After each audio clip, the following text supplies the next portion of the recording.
Salam damai sejahtera untuk kita semua. Om Swastiastu. Namo Buddhaya. Merdeka! Merdeka! Merdeka!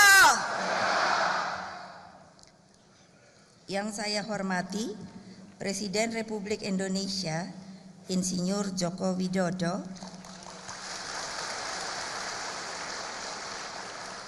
Wakil Presiden Bapak Yusuf Kala,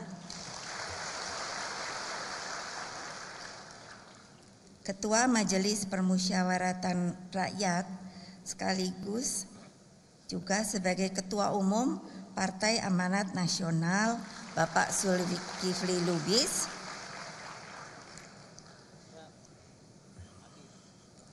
tadi saya dibisiki oleh Sekjen Golongan Karya Pak Setia Novanto, Ketua DPR RI maupun Ketua Umum Partai Golkar tidak dapat hadir, diwakili oleh Bapak Idrus Marham.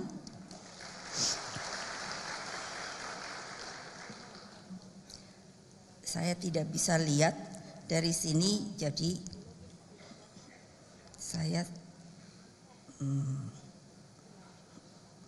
mesti lihat betul karena jangan sampai terlewati.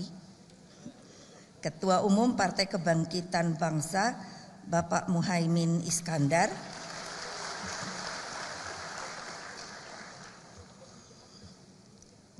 Ketua Umum Partai Nasdem Bapak Surya Paloh,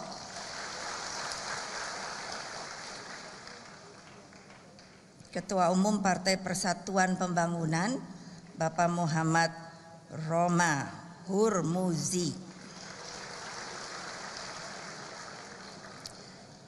Ini mesti kasih selamat, baru saja jadi Ketua Umum Partai Hanura menggantikan Bapak Wiranto, Bapak Usman Sabta.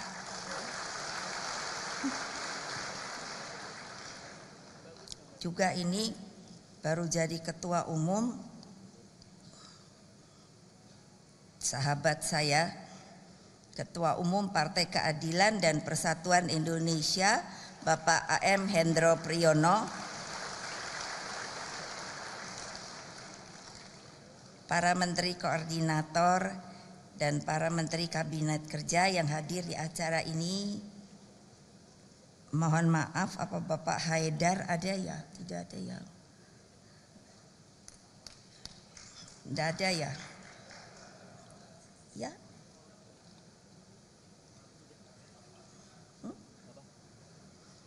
Ada tadi Kiai Haji Said Agil Siraj, Ketua Umum Tanfiziah Pengurus Besar Nahdlatul Ulama, para senior partai, katanya beliau akan hadir, yaitu Bapak AP Batubara,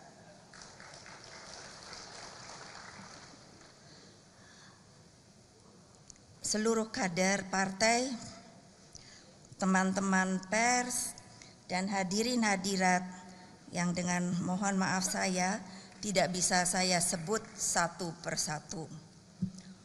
Puji syukur kita panjatkan kehadirat Allah Subhanahu wa Ta'ala sehingga PDI Perjuangan mampu melewati berbagai ujian sejarah selama 44 tahun. Pasang naik, pasang surut sebagai sebuah partai politik telah kami lalui. Saya sebagai Ketua Umum pada hari ini ingin mengucapkan beribu terima kasih kepada mereka yang memilih berada dalam gerbong perjuangan bersama.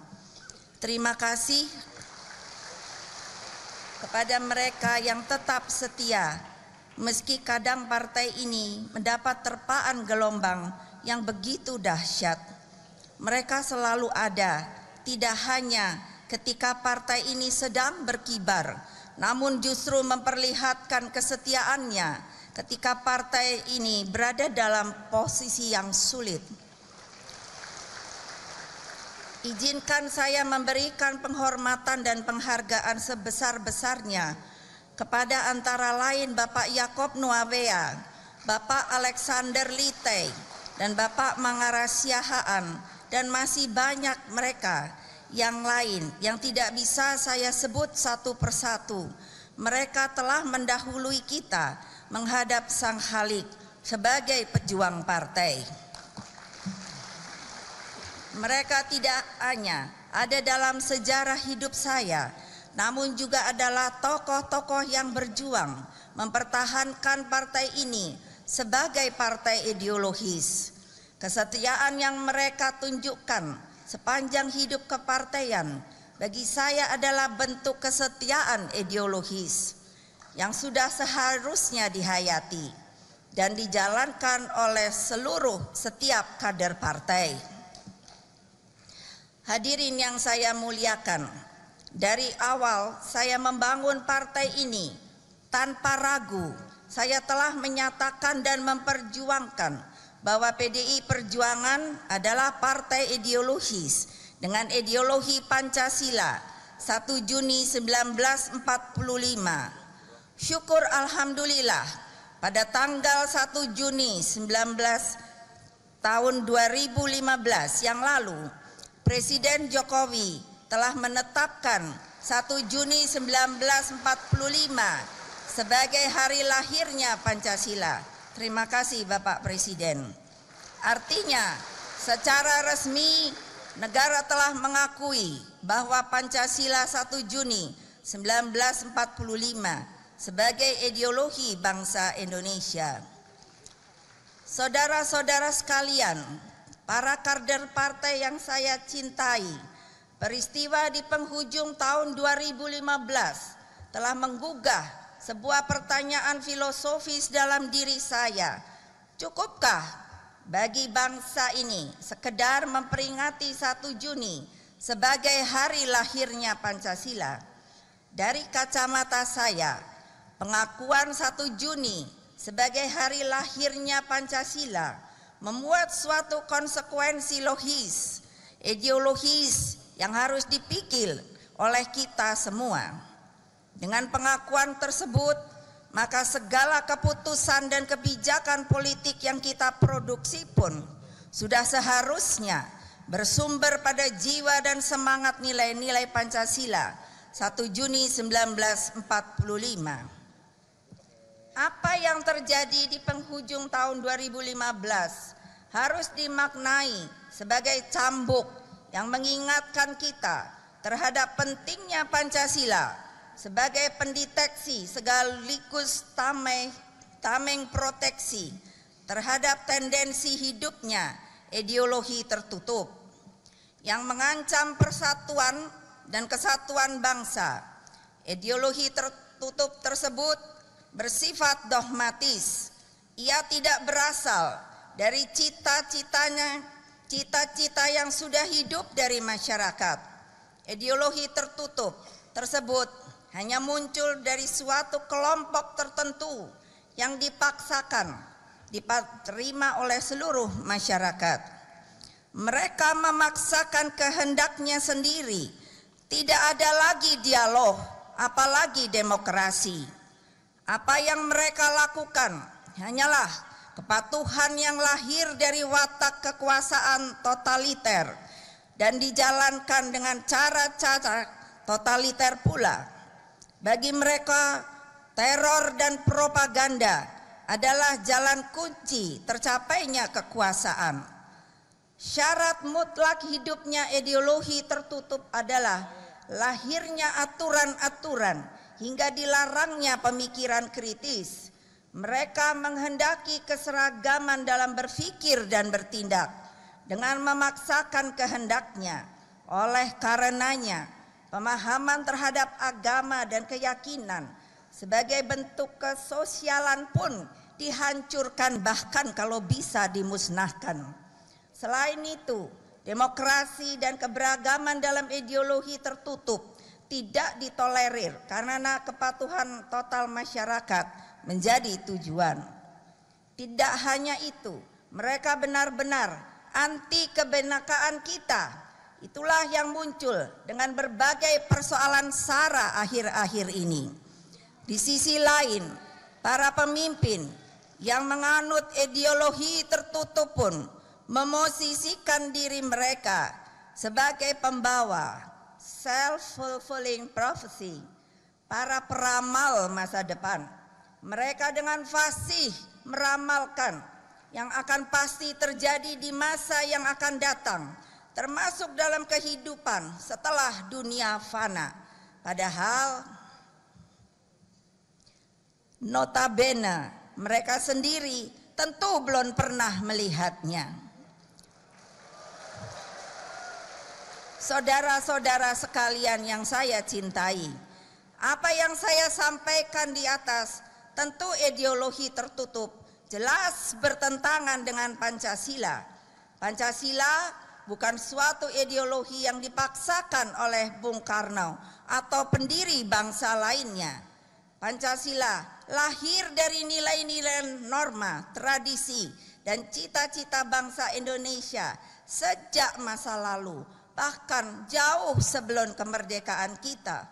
Bung Karno sendiri menegaskan dirinya bukan sebagai penemu Pancasila, tetapi sebagai penggali Pancasila. Beliau menggalinya dari harta kekayaan rohani, moral, dan budaya bangsa dan buminya Indonesia. Pancasila dengan sendirinya adalah warisan budaya bangsa Indonesia. Saudara-saudara sekalian, apakah ketika Indonesia telah berumur 71 tahun, kita telah melupakan sejarah bangsa kita? Jangan sekali-kali melupakan sejarah. Pancasila berisi prinsip dasar, selanjutnya diterjemahkan dalam Konstitusi Undang-Undang Dasar 1945 yang menjadi penuntun sekaligus rambu dalam membuat norma-norma sosial politik. Produk kebijakan politik pun tidak boleh bersifat a priori, bahkan harus merupakan keputusan demokratis berdasarkan musyawarah mufakat. Dengan demikian, Pancasila sebagai jiwa bangsa tidak memiliki sifat totaliter dan tidak boleh digunakan sebagai stempel legitimasi kekuasaan.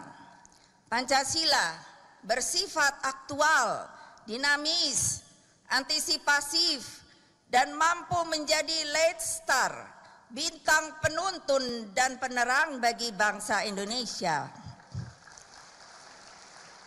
Pancasila selalu relevan di dalam menghadapi setiap tantangan yang sesuai dengan perkembangan zaman, ilmu pengetahuan, serta dinamika aspirasi rakyat.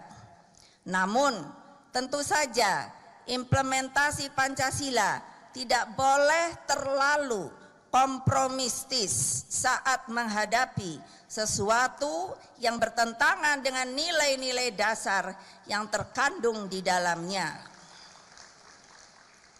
Meskipun demikian, guna mengeksplisitkan ide dan gagasan agar menjadi konkret dan agar Pancasila tidak kaku dan keras dalam merespon keaktualan problematika bangsa, maka instrumen implementasinya pun harus dijabarkan dengan lebih nyata tanpa bertentangan dengan filsafat pokok dan kepribadian bangsa.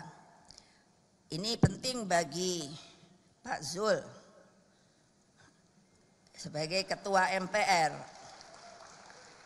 Saya pernah menawarkan kembali, dulu kita punya untuk pembangunan bangsa itu adalah dengan nama pola pembangunan nasional berencana, semesta berencana, sebagai implementasi Pancasila untuk mencapai Trisakti. Nah, tapi saya khawatir itu Pak Zul terlalu lama dibahas, lama-lama tidak ada yang dibahas. Jadi sampai sekarang saya belum tahu bagaimana ini hasilnya.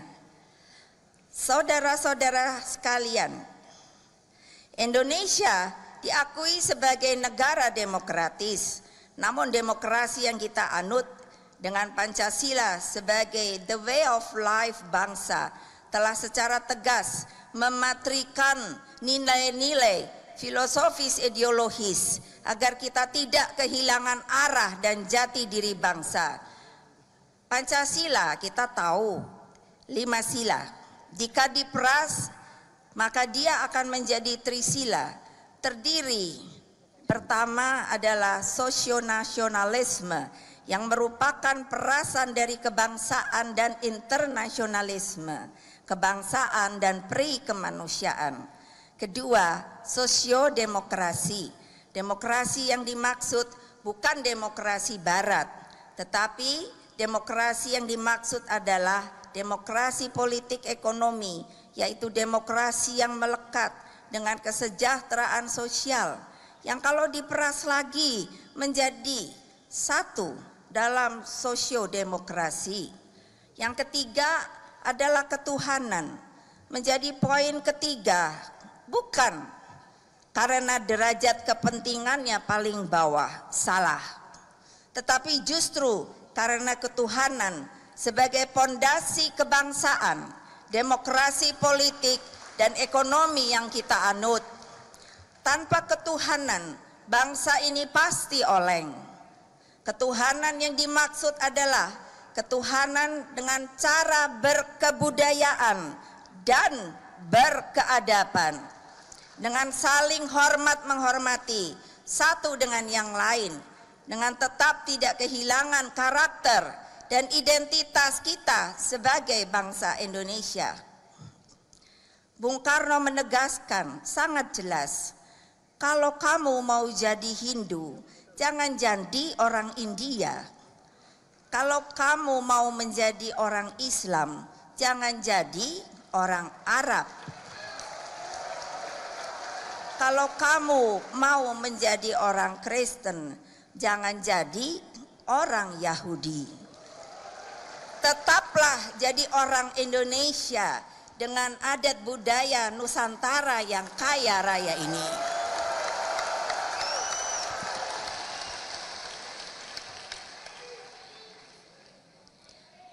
Hadirin yang saya hormati, Trisila jika diperas menjadi Eka Sila, keseluruhan dari jiwa dan budaya bangsa Indonesia, yaitu gotong royong.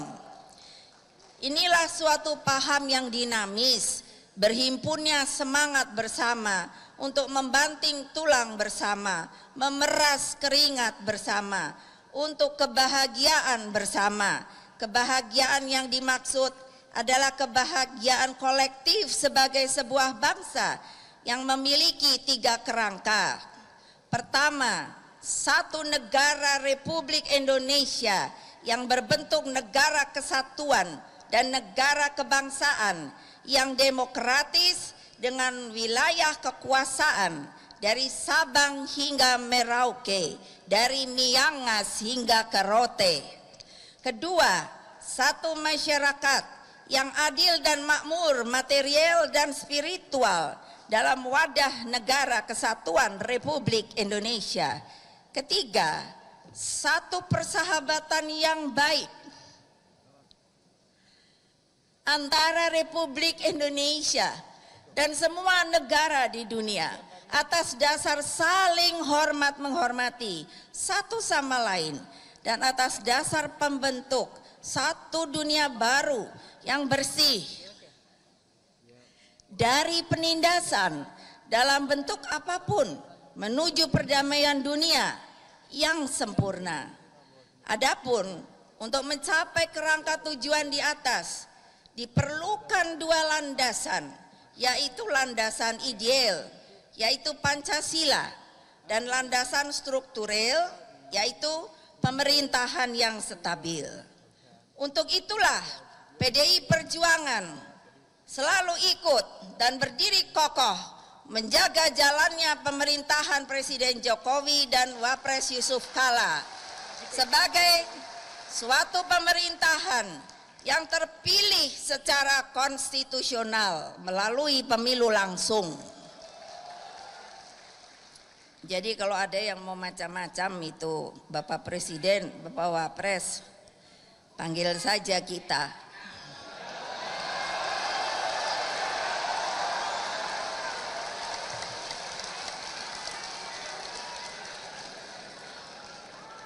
Lah kalau ada yang mau macam-macam, anak buah saya sudah ada loh Bapak. Dan anak buah saya itu ada loh yang udah digaplok sama orang, ada 2. Kasihan, anak ranting. Nanti mungkin kalau sudah sembuh orangnya akan saya beri hadiah kehormatan.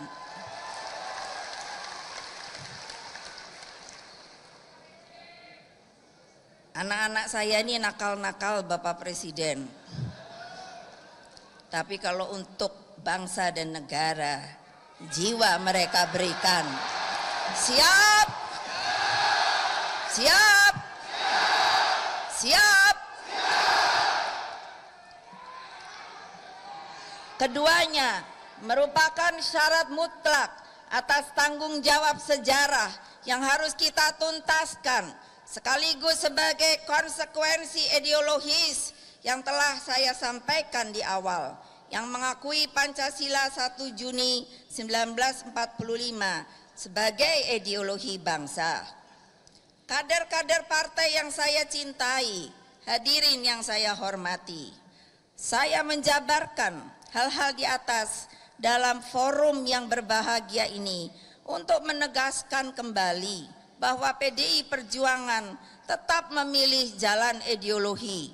PDI Perjuangan menyatukan diri tidak hanya sebagai rumah bagi kaum nasionalis, tetapi juga sebagai rumah kebangsaan bagi Indonesia Raya. Kepada kader partai di seluruh Indonesia, saya instruksikan agar tidak lagi ada keraguan, apalagi rasa takut untuk membuka diri dan menjadikan kantor-kantor partai sebagai rumah bagi rakyat untuk menyampaikan aspirasinya. Saya instruksikan, jadilah banteng sejati di dalam membela keberagaman dan kebinekaan.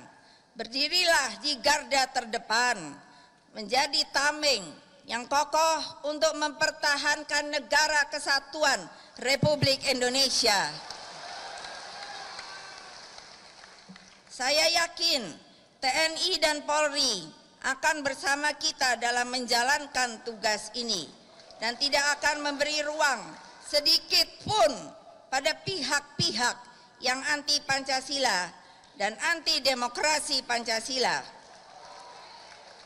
Apresiasi saya kepada TNI Polri yang telah dengan berani bersikap tegas dalam menyikapi pihak-pihak tersebut. Bagi kader partai yang berada di legislatif dan eksekutif, kalian tidak hanya dibutuhkan negeri ini untuk mempertahankan kesatuan dan kebangsaan. Perlu disadari, terutama bagi kader yang telah mendapat kepercayaan rakyat di eksekutif. Saya tahu kalian, bahkan saya, adalah manusia biasa. Tentu sebagai manusia biasa, kita tidak luput dari kesalahan. Tetapi sebagai pemimpin harus disadari pula bahwa jabatan yang kalian emban adalah jabatan politik. Kesalahan dalam keputusan politik tidak hanya berdampak bagi diri pribadi dan keluarga. Kesalahan tersebut berdampak pada kehidupan seluruh rakyat. Karena itu, hati-hatilah dalam membuat keputusan-keputusan politik, baik itu berupa perkataan, tindakan, produk politik, baik berupa kebijakan politik legislasi maupun kebijakan politik anggaran. Kader-kader yang saya cintai, luangkan waktu untuk merenung. Sudah tepatkah langkah-langkah yang kalian ambil atas jabatan yang telah diberikan oleh rakyat? Ataukah justru sebaliknya, jangan kalian justru menjadi bagian dari orang-orang yang menindas dan menyengsarakan rakyat dengan kekuasaan yang sebenarnya justru merupakan amanah dari rakyat? Saya tegaskan kembali sebagai Ketua Umum Partai, instruksi saya kepada kalian adalah mensejahterakan rakyat, bukan sebaliknya. Kebinekaan harus disertai dengan keadilan dan kesejahteraan sosial bagi seluruh rakyat. Terakhir, saya ucapkan terima kasih kepada seluruh rakyat Indonesia yang tetap setia membatinkan Pancasila di dalam kehidupan sehari-hari. Kita tidak perlu reaksioner, tetapi sudah saatnya, sekali lagi, sudah saatnya silent majority itu harus bangkit, bersuara, dan menggalang kekuatan bersama. Ayo, mereka yang belum bisa bicara, yang selalu berdiam diri saja, bersuaralah bagi kepentingan bangsa dan negara kita. Saya percaya mayoritas rakyat Indonesia mencintai negara kesatuan Republik Indonesia yang berbineka tunggal ika. Kita akan bersama-sama terus berjuang. Kita pasti mampu membuktikan pada dunia bahwa Pancasila mampu menjadikan keberagaman sebagai sebuah kekuatan untuk membangun kehidupan yang berperi kemanusiaan dan berperi keadilan. Bangsa ini sedang berada dalam struggle to survive, dalam perjuangan untuk bertahan, baik secara fisik maupun mental, bertahan agar tetap hidup secara badaniah dan mental. Hadapilah tantangan-tantangan yang ada dengan kekuatan gotong royong sebagai kepribadian bangsa. Berderaplah terus menuju fajar kemenangan sebagai bangsa yang sejati-sejatinya merdeka. Dengan ridho Tuhan, saatnya kita gegap gempitakan kembali segala romantika dan dinamika, dentamkan segala hantaman, gelegarkan segala banting tulang, angkasakan segala daya kreasi, tempa segala otot kawat balung besinya. Sungguh kita adalah bangsa berkepribadian banteng. Ayo maju terus. Ever onward, never retreat. Kita pasti menang. Merdeka! Merdeka! Merdeka! Wassalamualaikum warahmatullahi wabarakatuh. Om Santi Santi Om. Namo Buddhaya.